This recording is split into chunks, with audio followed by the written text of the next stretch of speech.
Hola, hola, hola, ¿qué tal? Yo soy Glafira Rocha, esto es Conócete. Buenas noches, gracias por acompañarme.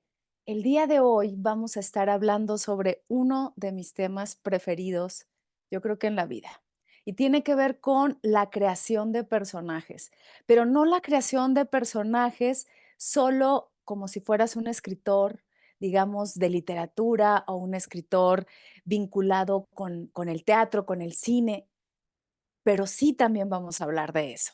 Pero vamos a vincular el hecho de los personajes de ficción con los personajes de la vida, porque aunque no lo creas, todos los días escribes, reescribes y confirmas al personaje de tu vida. Vamos a estar vinculando esto con la forma en la que en tu existencia te vas escribiendo.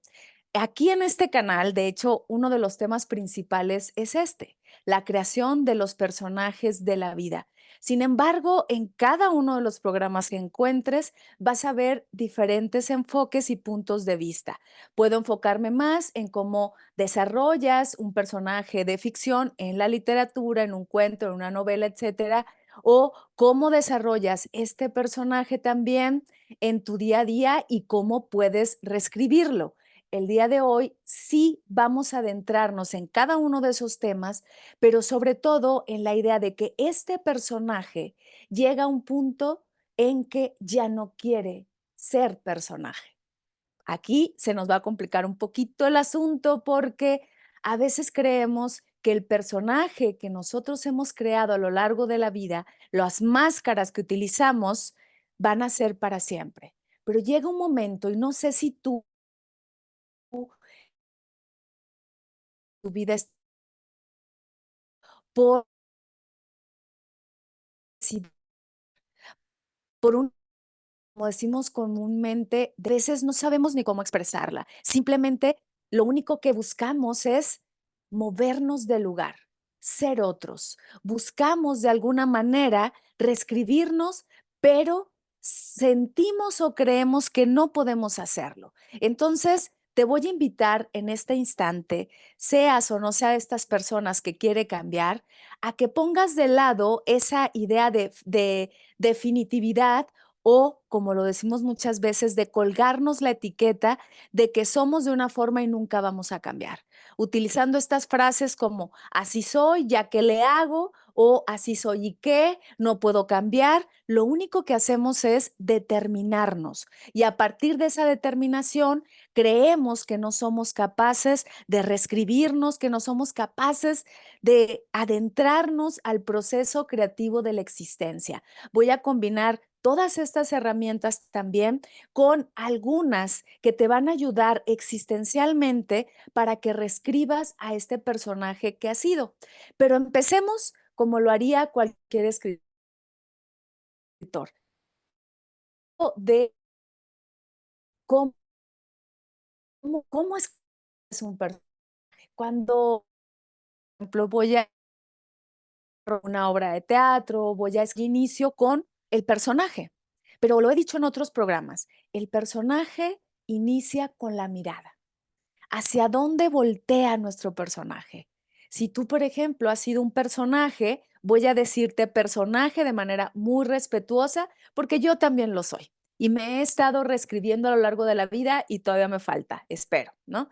Porque mientras haya vida, vamos a reescribirnos hasta que no solo encontremos un personaje con el que estemos más cómodos, sino también un personaje que vaya de acuerdo a nuestros valores, a nuestras posibilidades, a nuestras nuevas maneras de ver la vida. Entonces, cuando empezamos como escritores de la vida o escritores literalmente de papel, de novelas, empezamos a darnos cuenta hacia dónde ve nuestro personaje. Entonces, pregúntate, te decía hace un momentito, ¿hacia dónde estás viendo? Suena raro y al mismo tiempo muy común y sencillo. Si tú estás viendo, digamos, hacia ciertas circunstancias de tu vida que crees que son inamovibles y no mueves así un poquito tu cabeza y no integras a tu cuerpo y a la mirada en esta creación, tu personaje es probable que aunque no te has dado cuenta, lo han creado las circunstancias.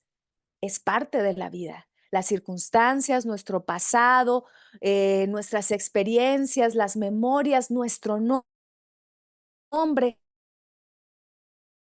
o incluso nuestra identidad, nuestra apariencia. Sin embargo, llega un momento en el que ese personaje que han construido las circunstancias toma conciencia de sí mismo y dice, este no soy. Esa frase que decimos comúnmente, este no soy yo, ¿ok?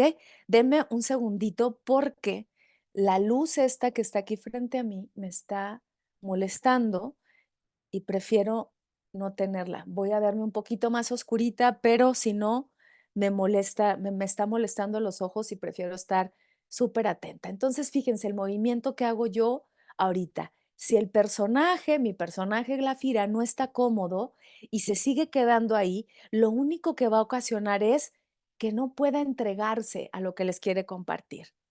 El personaje se mueve, por eso el personaje tiene que ver con la mirada. Y si mi mirada en este momento está sintiéndose un poco incómoda al respecto de una luz que tengo aquí enfrente y la utilizo sobre todo para, pues para estar como más, digamos, encuadrada y con una iluminación adecuada, pero no, sí me estaba molestando bastante. Prefiero estar así un poquito más oscurita y en la intimidad aquí con ustedes. Regresemos entonces, ¿cómo vamos creando este personaje? Si el personaje solo está volteando a ver hacia un lado de la vida, ¿qué va a ocurrir? La vida, por lo regular, va a suceder de la misma forma. Pero si este personaje poco a poco va moviéndose, como si tuviera un eje que lo va, digamos, fíjense cómo muevo la silla, que lo va llevando hacia que su mirada se coloque en otro lado, todo lo que va a ver va a ser diferente. Necesitamos que sea un personaje que pueda bailar con la mirada y a veces colocarla donde elija. Partamos desde ahí. El personaje tiene que ver con una mirada. Cuando nosotros hablamos de la literatura, por ejemplo, estamos hablando de un personaje que se coloca desde un punto de vista que habla desde una narrativa, es decir, desde una voz. Y si nosotros no nos damos cuenta cuál es esa narrativa en nuestra vida, vamos a creer que la narrativa de nuestra vida es la que nos han dado, la que nos han dicho que somos, pero siempre hay una posibilidad de reescribir a este personaje una y otra vez, porque el ejercicio del escritor no es solo de aquellos que nos dedicamos a la literatura. El ejercicio del escritor tiene que ver con aquellos que tomamos la elección y la determinación de escribir nuestra vida diariamente. Y puede ser literal en el papel, pero también puede ser con las elecciones que tomamos, con las circunstancias a las que nos enfrentamos y con las experiencias a las que sucumbimos. Vamos a partir de eso. Construye cada otros cada interior. A veces nos voltear los mismos, pero un poquito más para ver creamos personajes de ficción, llegar a varios personajes que nos van a hablar de un proceso que el mismo personaje literario tuvo que llevar para adentrarse hacia sí mismo y el mismo personaje, como si fuera un juego de espejos o una metaescritura, se cuestiona a sí mismo, a su existencia y se pregunta quién ha estado siendo. Estoy hablando, por ejemplo, de personajes, por ejemplo, como Meursault, personajes, por ejemplo, como Frankenstein, pero la criatura sobre todo. Ahorita me voy a adentrar bien en cada uno de estos personajes para que tú veas, ¿no? Meursault, el del, porque ya no dije de dónde venía, del extranjero, de Albert Camus, o Antoine Roquetin, que es el personaje de La náusea, de Jean-Paul Sartre, y cómo se fueron también reconstruyendo como personajes y al mismo tiempo esto tenía que ver con la mirada transformadora de su propio escritor. Entonces, fíjense cómo es un juego donde me escribo, mientras me observo, diría nuestro querido escritor mexicano Salvador Elizondo. Detengámonos, ¿qué es lo que ocurre para empezar a crear un personaje, donde a veces ese personaje representa un filtro inamovible porque así lo queremos, una máscara que nos impacta y lo único que está ocurriendo es que esa máscara a veces ya no nos funciona. Imaginemos entonces, como decía hace un rato, que esto tiene que ver con la mirada. Voy a tomar algunos recursos de lo que la gran filósofa española Mónica Caballé llama filosofía perenne. Les he recomendado muchísimo este libro que se llama El arte de ser, en donde Mónica habla maravillosamente y bellamente sobre esto que yo voy a decir de manera, digamos, muy al vuelo, porque lo he explorado en otros programas, sobre cómo nosotros estamos sostenidos desde el nacimiento de un estado de plenitud. Digamos que dentro de la filosofía budista a esto se le llama una mente natural, una mente plena. Entonces nosotros digamos que cuando llegamos a este mundo, llegamos con esa ese estado de pertenencia, voy a tratar de no hacerlo muy complicado, hacérselos mucho más claro para poder irlo enlazando con la idea del personaje. Esto, como les digo, ya lo he hablado en otros programas, pero estamos hablando que nosotros llegamos a este mundo a partir de un estado de plenitud. Pero, diría Heidegger, al ser arrojados al mundo, lo que nos ocurre es que olvidamos el olvido de sí. Nos olvidamos de ese estado de plenitud, de un yo auténtico, podemos decirle yo, aunque esa palabrita no necesariamente a veces la utilizan muchos filósofos, pero la voy a utilizar para que nos quede más claro. Estamos atravesados por esa naturaleza profunda. Tenemos una naturaleza profunda, pero al llegar a este mundo empezamos a ver.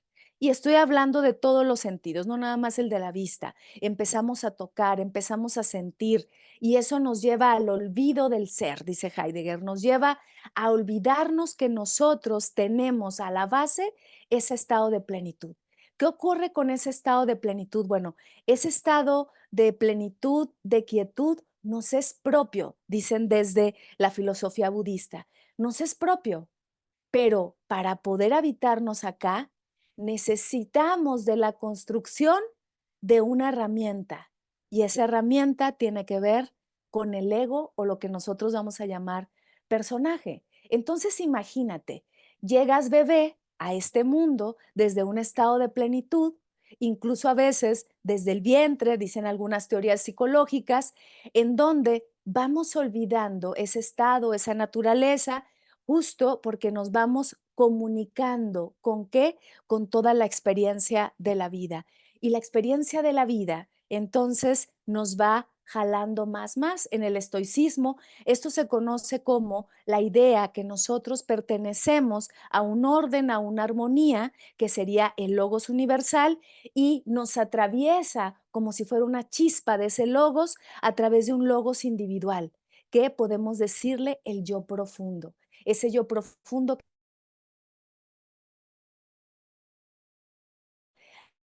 al este mundo viven uno viven no progenitores, sino quienes son las cualidades psicofísicas. ¿Qué significa esto? Hay una identidad existencial. Empiezo a darme cuenta que si hago ciertos gestos, los padres me van a aplaudir, pero no me voy a detener tanto en esto porque justo ya lo he hablado, como dije. ¿Qué ocurre? Al empezar a olvidarme, voy creando un personaje, una idea de mí, aunque yo sea. ¿Y qué ocurre? Desarrollo imagen que me hace cada vez más yo profundo de ese logos individual y por supuesto de este logos universal.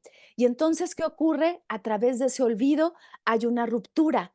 ¿Qué significa la ruptura? La ruptura significa que al olvidarme de ese estado esencial, dice Mónica Caballé, al olvidarme de ese estado de plenitud esencial, voy creyendo que siempre me hace falta algo. Y como me hace falta algo, voy creando un vacío. Necesito, por ejemplo, muchas cosas para llenar ese vacío, un deseo de corresponder constantemente, un vacío de energía, un vacío de entusiasmo, un vacío de afecto, un vacío de inteligencia.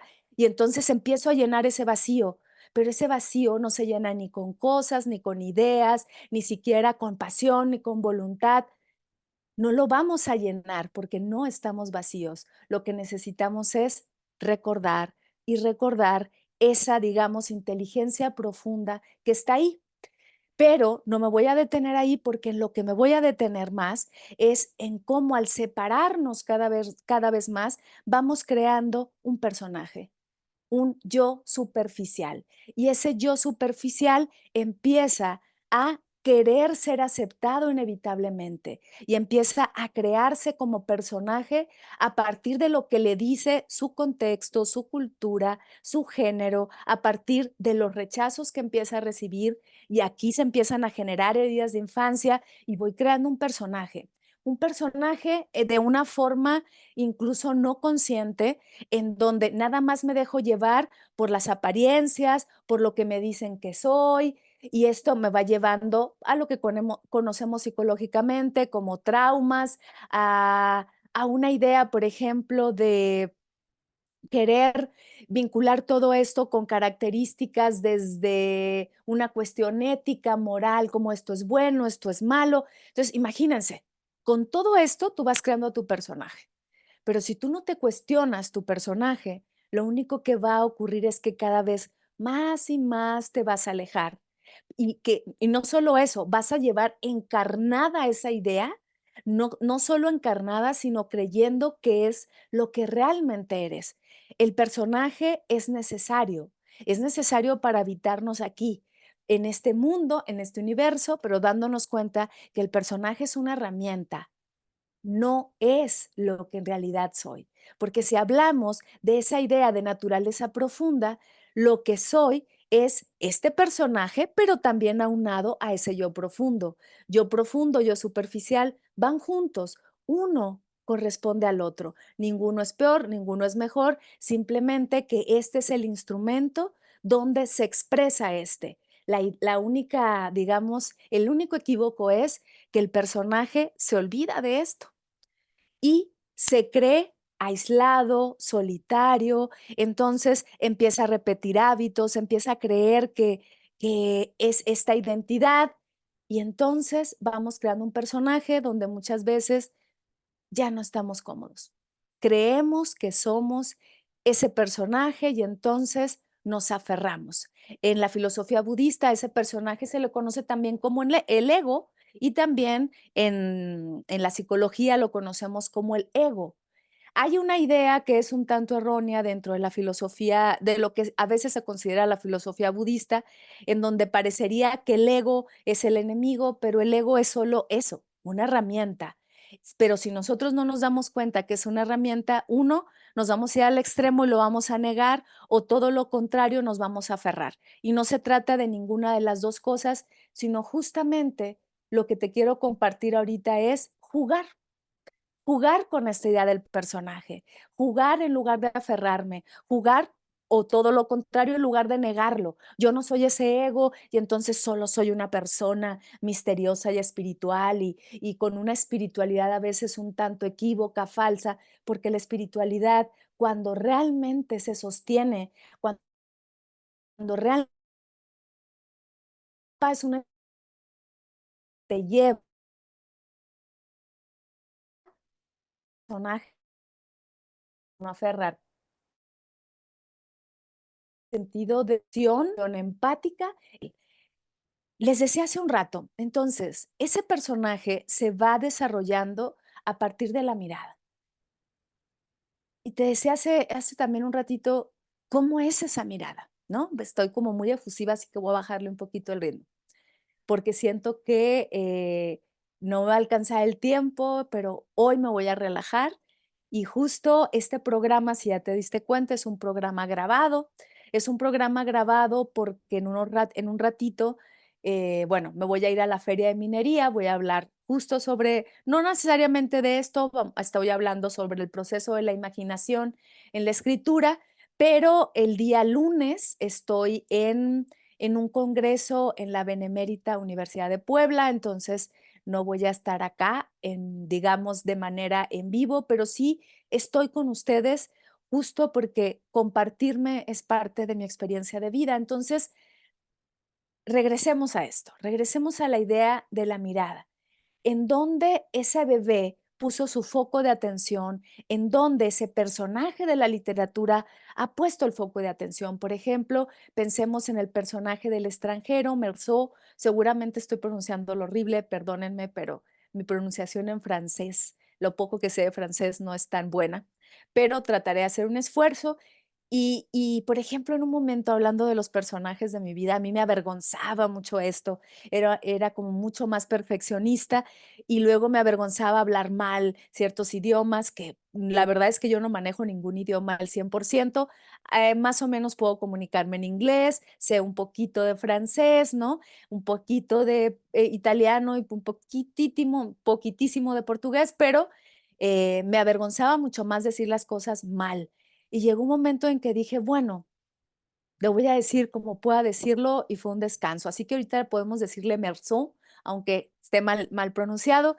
Y justo este personaje, su mirada está puesta en la bulia, en el desánimo, en este absurdo de la vida que lo lleva incluso hasta el asesinato. Pero entonces pregúntate dónde estás poniendo tú tu foco de atención, porque así es como estás viendo tu vida. Si es solo desde el pesimismo, por ejemplo, lo vas a ver desde una manera, pero si lo ves desde el optimismo, lo vas a ver de otra. Yo siempre he dicho, el pesimista y el optimista están viéndose de frente, solo que se dan la espalda. Ujú. Están los dos en un extremo. Lo que yo siempre propongo es, a ver, no necesitas ni ser optimista ni ser pesimista.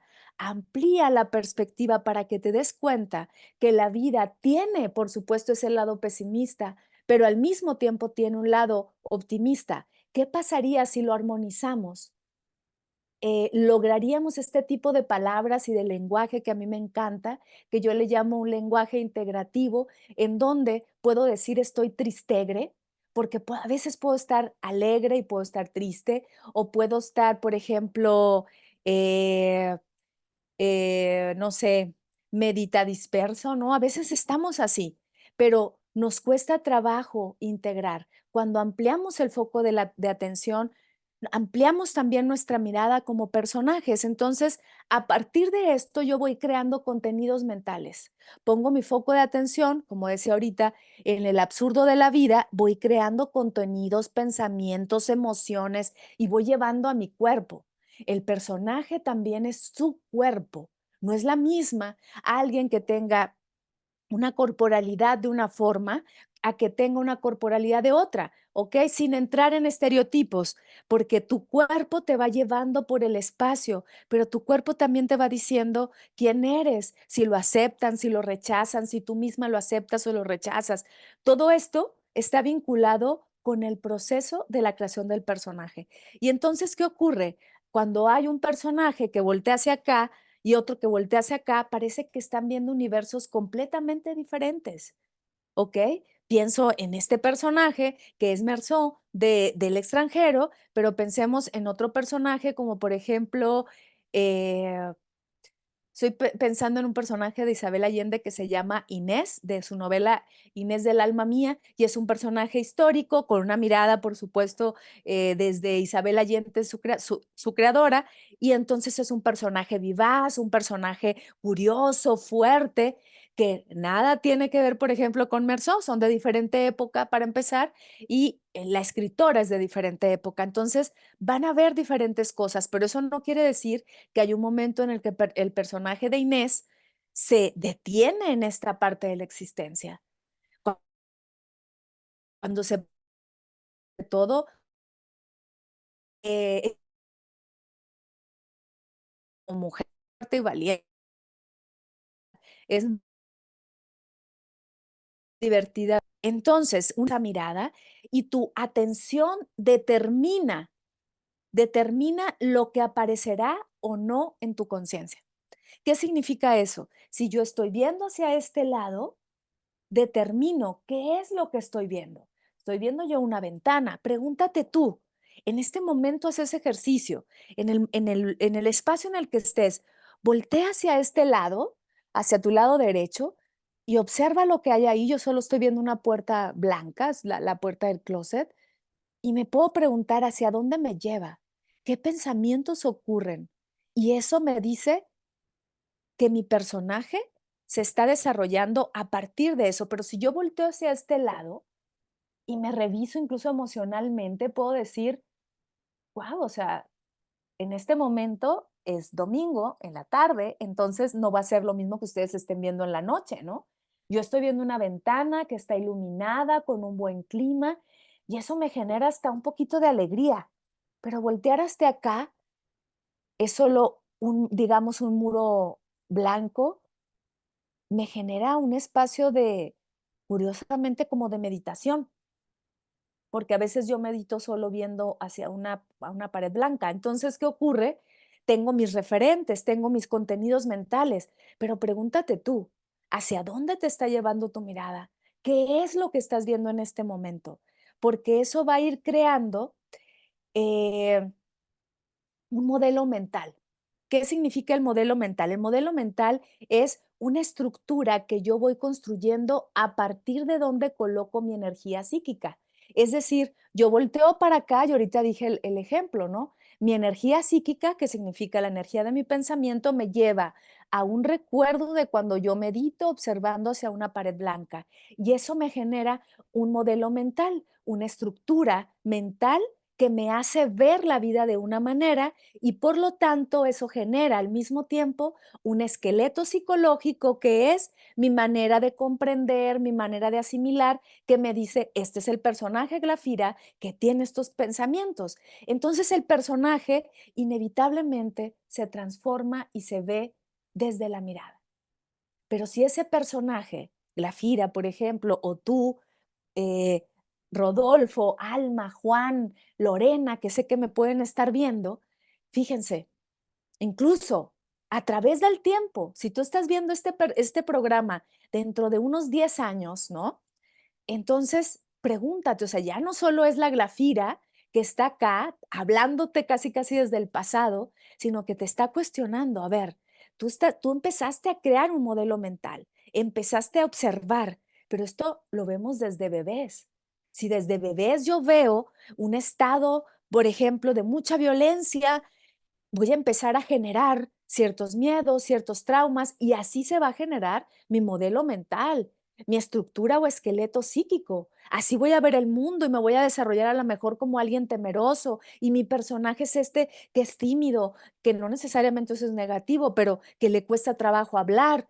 Y esto tiene que ver porque también lo atravesaron heridas en la infancia de las cuales ya hemos hablado, pero esa herida tiene que ver con una herida que se gestionó en la infancia cuando este niñito, esta niñita estaba viendo un contexto hostil que interpretó por su mirada que era hostil, ¿ok? Porque no necesariamente tiene que ver con eso. Entonces, el personaje se va construyendo a partir de esa mirada que tuvo en su infancia. Hace un rato yo te decía, ok, yo volteo hacia acá, pero yo he tenido que trabajarme mucho para que esa mirada vaya jugando. Y a veces aún así mis heridas se abren porque estoy en una circunstancia que a esa niña Glafira todavía le sigue haciendo daño. Y entonces, ¿qué pasa? Se abren estas heridas y necesito trabajarlas y otra vez sanarlas. Y es parte del proceso de la vida. No está bien, no está mal, solo te funcionan en ciertas circunstancias, ¿no? Entonces, estas 5 heridas de las que ya hemos hablado, las diré muy rápido para que tú identifiques cómo tu mirada, no solo, fíjense, empezamos diciendo que partimos de este estado de plenitud, de armonía, de logos, dicen los estoicos, y nos vamos cada vez alejando más, llegando a un olvido, a una ruptura de ese estado de plenitud para creer que somos ese personaje. Con uno vez lo olvido, más solo eso. tiene heridas constantes. No sabemos qué le pasó a Meursault en su infancia. A lo mejor el único que lo supo fue Albert Camus y tal vez lo vinculó con su vida para que en ese momento Meursault no le importara ni que lo llevaran a la cárcel, ni que lo llevaran a un paredón donde lo iban a fusilar, sino que la vida perdió sustancia por completo. ¿Hacia dónde estaba viendo? ¿Qué le pasaba si hubiera volteado hacia otro lado? ¿Qué le pasaba si una circunstancia de la vida lo hubiera increpado? Bueno, eso solo lo sabe Albert Camus, pero nosotros regresemos a esto. ¿Qué es lo que te va pasando a ti para que estas heridas de la infancia tuvieron que ver con que tu perspectiva de la vida se colocó en eso? Yo siempre digo, las heridas de la infancia no necesariamente tienen que ver con lo evidente de la vida. Tú puedes tener un amigo o una amiga que sabes que no tuvo padre o madre y por alguna circunstancia que tú conoces y decir fácilmente, porque lo hacemos de veras a veces solo desde señalar al otro.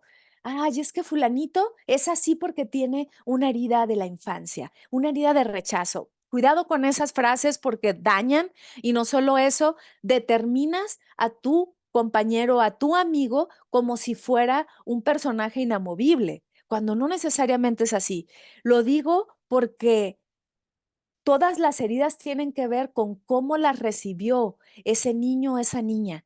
Y a veces, por más que el padre no haya estado, si a lo mejor hubo un tío, una persona, tal vez un maestro, que donde él se sintió acompañado, no generó una herida de rechazo ni abandono. O sea, hay personas que dicen, no, es que no tuvo papá, tiene herida de abandono. No, tiene que ver en dónde colocó la mirada y eso solo lo sabe la persona que lo vivió. Así que tengamos cuidado. Digamos rápidamente que una herida de rechazo es la mirada en la que se colocó del niño, que se sintió que, déjenme ver aquí mis notas, exacto, que tuvo la sensación de que le faltaba alguien que le diera valor a sí mismo.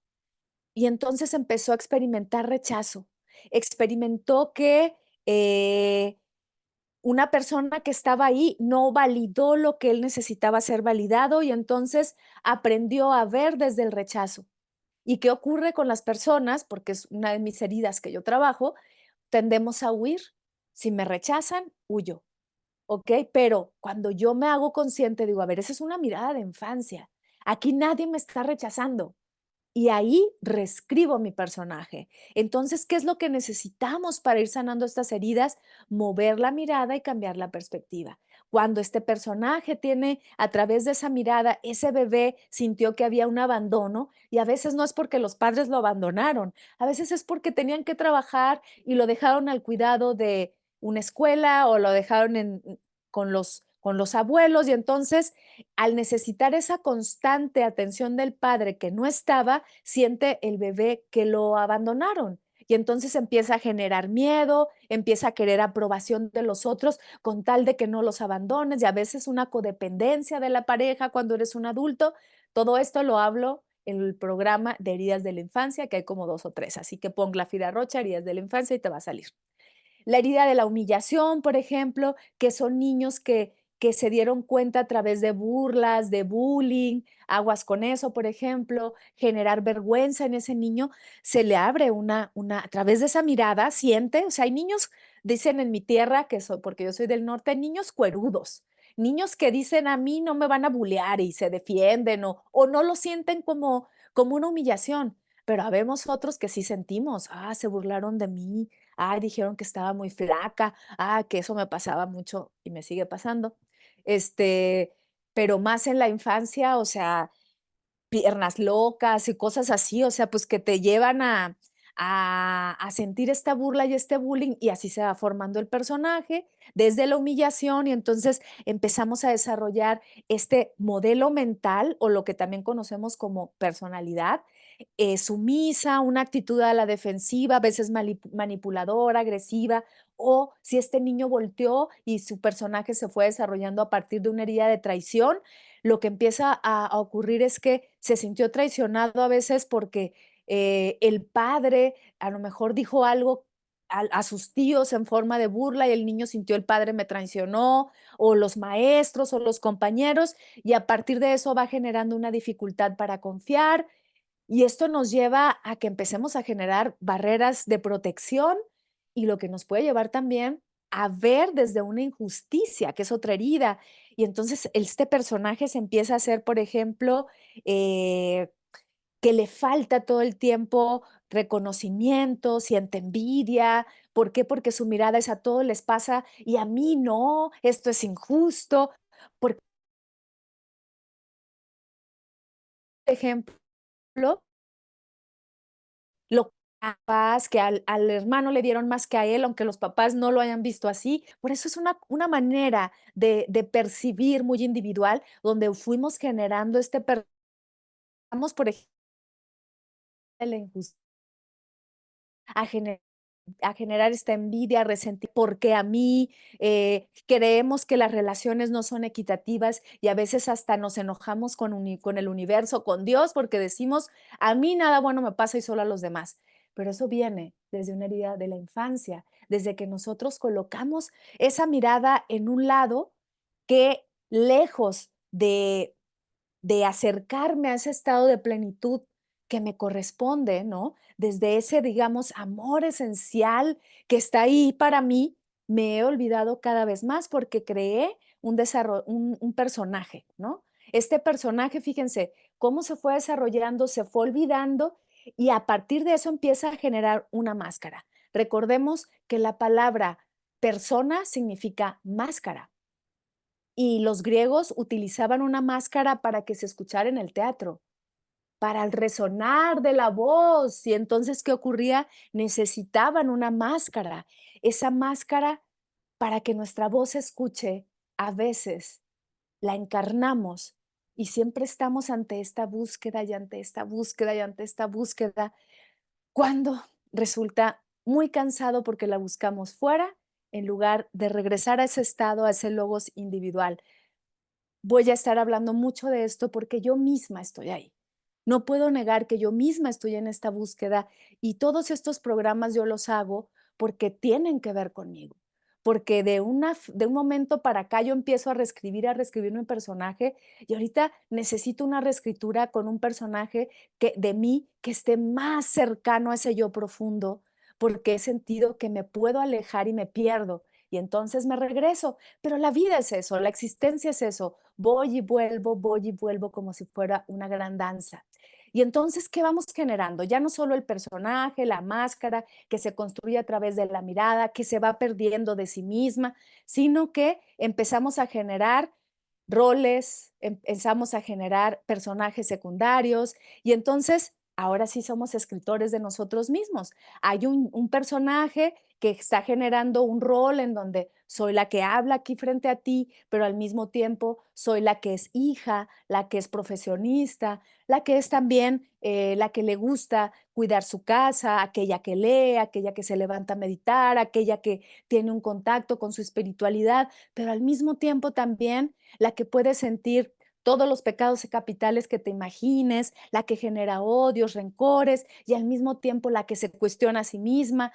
Toda esa multiplicidad tiene que ver con la mirada, porque este yo en el existencialismo, por ejemplo, es un yo dinámico, un yo que va moviéndose. En el momento en el que yo simplemente me veo como un personaje inamovible, me estoy determinando y me quito la libertad de reescribirme.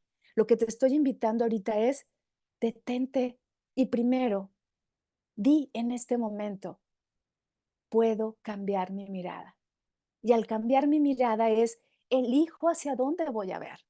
Y puedo elegir ver y ampliar la perspectiva, no solo a lo pesimista o lo optimista, sino en todos estos matices que están en medio.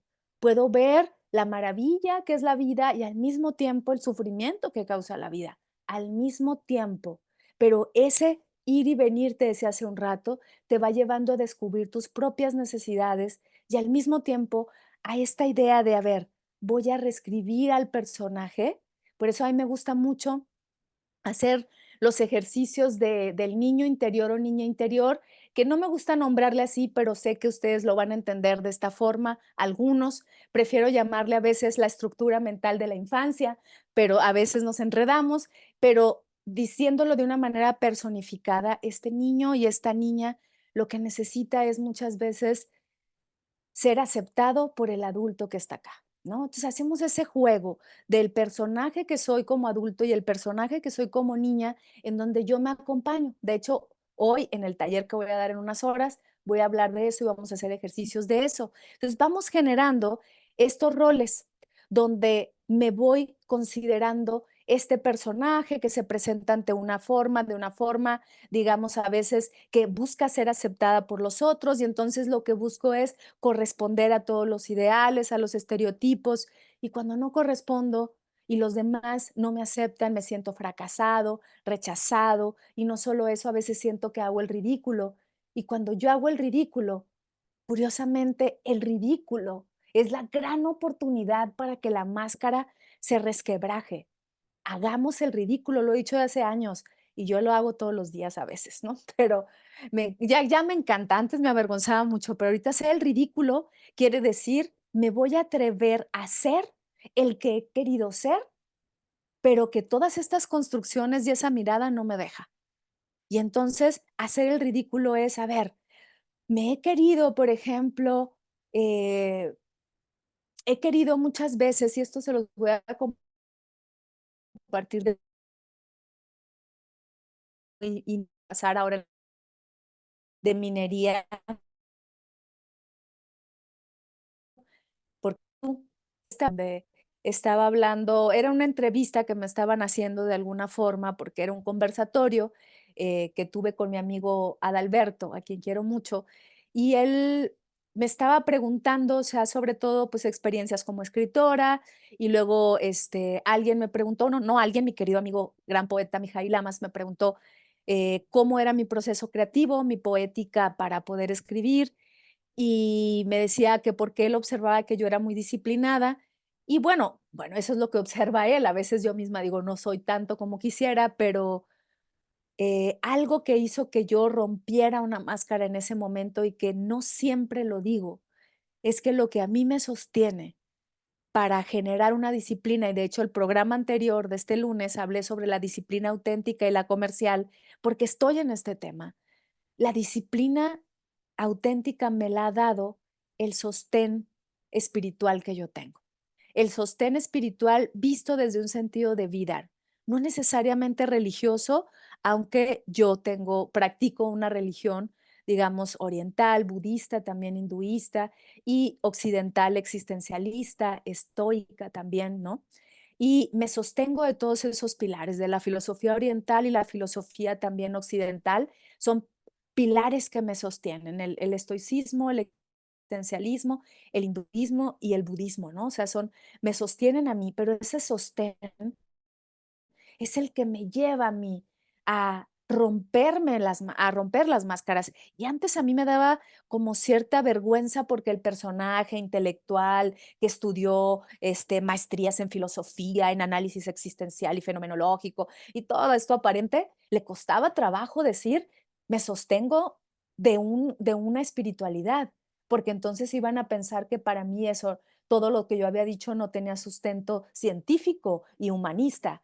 Y ahora lo puedo decir así de frente, igual a lo mejor algunos van a quitar ahorita el programa o algunos se van a quedar más, pero ya no me avergüenza decir que mis sostenes tienen que ver, o sea, mis pilares, con con un estado profundo que a veces me arrebata, ¿no? Me arrebata del personaje y justamente a partir de la entrega a la meditación, de la entrega a desglosar todas estas filosofías, me voy reescribiendo constantemente como lo estoy haciendo ahora y por eso hago este programa, donde cada vez me acerco más a la idea donde me puedo sentir más cómoda, pero al rato me puede incomodar. Entonces, no lo sé, en un momento dije, raparme me va a funcionar, me funcionó, me siento hasta la fecha muy bien así porque me quita muchos temas de vanidad y no solo eso, me resuelvo mucho más rápida en cuestión de vestirme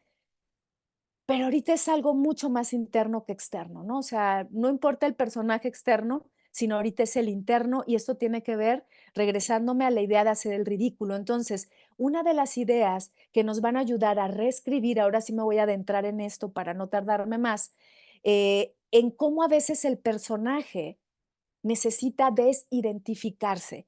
El personaje a veces eh, lo que necesita es alejarse de lo que ha sido para acercarse a eh, lo que siente que es. ¿Por qué no digo lo que realmente es? Porque esa palabra puede ser muy subjetiva. Hoy digo realmente soy esto y mañana digo otra cosa, porque acuérdense, dirían los estoy, no, los existencialistas y también desde la filosofía budista, el yo es cambiante, también en el budismo, perdón, en el hinduismo, el yo es cambiante, es cambiante, es cambiante, y entonces, ¿qué ocurre?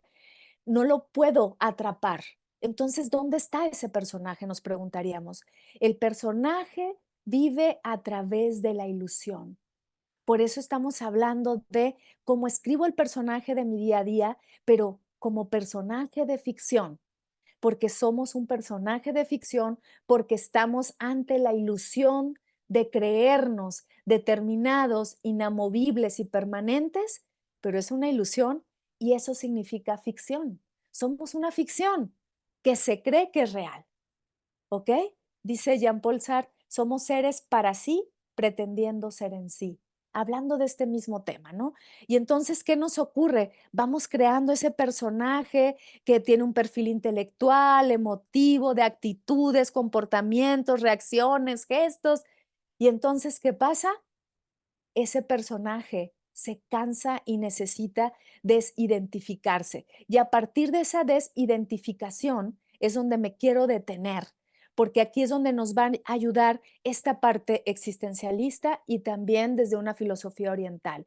Este personaje difícilmente está en esa figura, un rato, necesito hacer el ridículo, pero no el ridículo, digamos, de una manera que a veces, pues, podemos ver en TikTok o en muchos videos, que está bien, son graciosos, tienen una función, pero eso no necesariamente es el ridículo del que yo hablo. Yo hablo de un ridículo existencial, en donde me atrevo a dar un salto de fe, donde me da vergüenza, pero me vulnero a mí misma y digo, esta es la que soy, esta es la que estoy siendo en este momento yo, Glafira, que puede decir así de frente a ustedes, mi sostén es la espiritualidad y es cierto. Y si me huyen porque dicen: "Ah, yo creí que había sido ella estudiaba en tal en la UNAM y fue esto", pues lo lamento. Sí lo hice, sí estudié, me encanta la parte académica, pero también me encanta la parte espiritual, la parte creativa y la parte de llevar todo esto, y lo más importante, a mis procesos de vida, si no, no van a tener función ni practicidad. Y entonces me regreso. ¿Cómo le vamos haciendo entonces para poder reconstruir este personaje? ¿Cómo regresar a esa idea de mi yo profundo, a descubrir que en mí también habita ese estado de plenitud?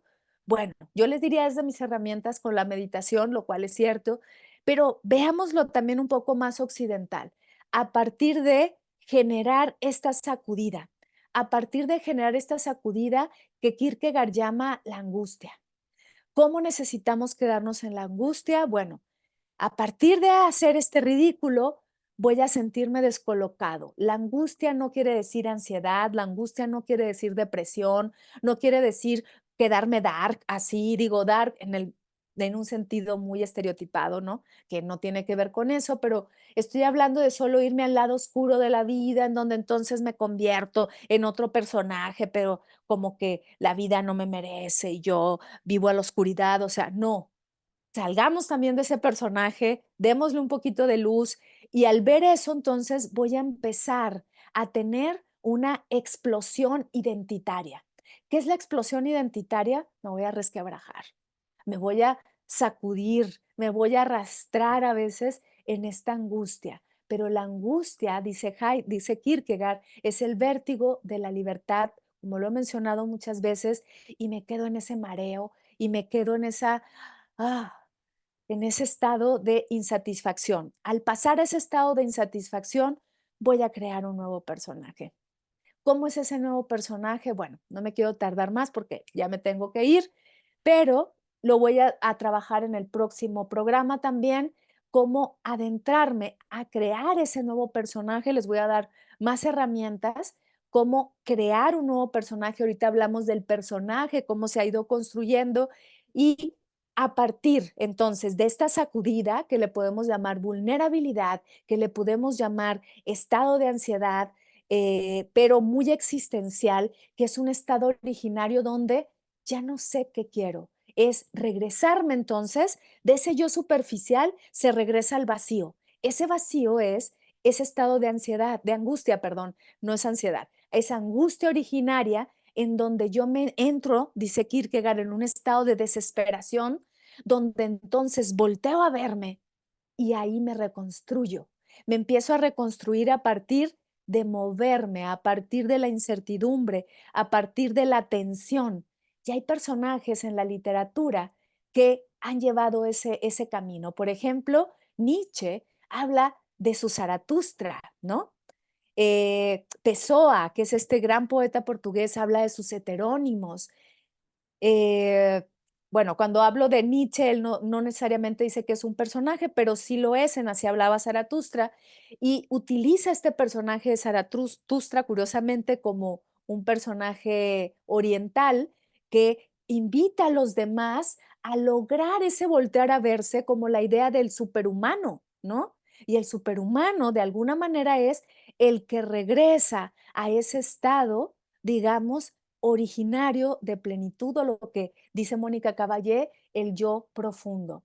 Por ejemplo, pienso en Hermann Hesse, que también es un autor muy existencialista, que habla de Harry Heller, que es el lobo estepario, que también increpa todo esto. Leamos otra vez el lobo estepario, yo lo leí muy jovencilla, lo volví a leer hace poco y ahora lo voy a volver a leer. Entonces, ¿qué pasa? Son personajes que se adentran a ese estado de sacudida existencial, pero es porque el autor también está ahí. Cuando tú estás ahí, muchas veces empiezas a escribir de esta manera, empiezas a resquebrajarte.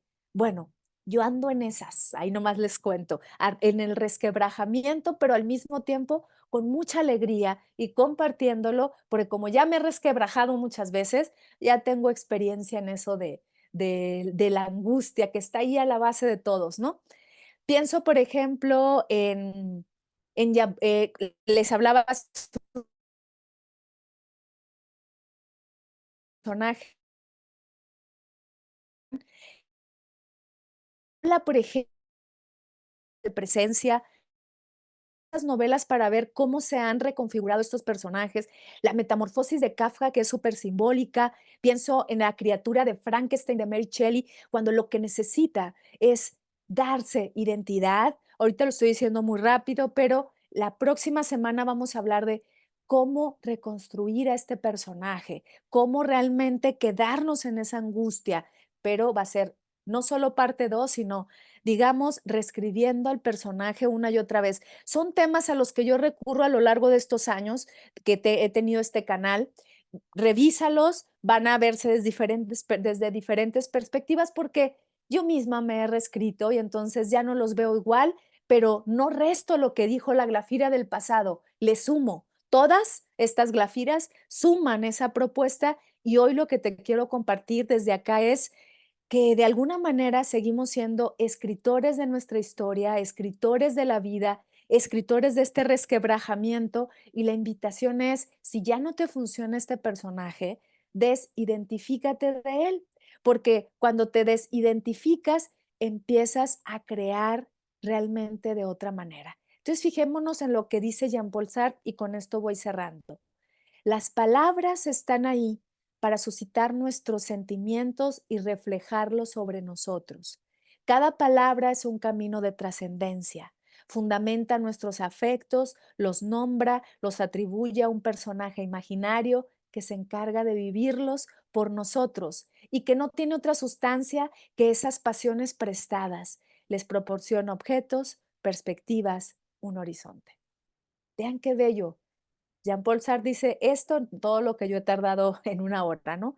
Veamos, otra vez. Las palabras están ahí para suscitar nuestros sentimientos y reflejarlos sobre nosotros. Cada palabra es un camino de trascendencia, fundamenta nuestros afectos, los nombra, los atribuye a un personaje imaginario que se encarga de vivirlos por nosotros y que no tiene otra sustancia que esas pasiones prestadas, les proporciona objetos, perspectivas, un horizonte. Todos los días estamos creando ese personaje. Vamos a ver cómo desidentificarnos si ya no nos funciona. Lo vamos a ver la próxima semana. Vamos a hablar cómo va a ser importante trabajar a partir de experimentos existenciales, de vivirnos en un estado de insatisfacción, dar saltos de fe y también escuchar el llamamiento de ese yo profundo que nos dice, regresa, regresa, regresa, reescríbete. Gracias, gracias, gracias por acompañarme. Nos vemos el próximo lunes en un en vivo, ahora sí, de Conócete, para que me compartas tu experiencia y para que juntos reflexionemos la vida de una forma práctica y justamente compartirla cada vez más. Gracias, gracias, gracias.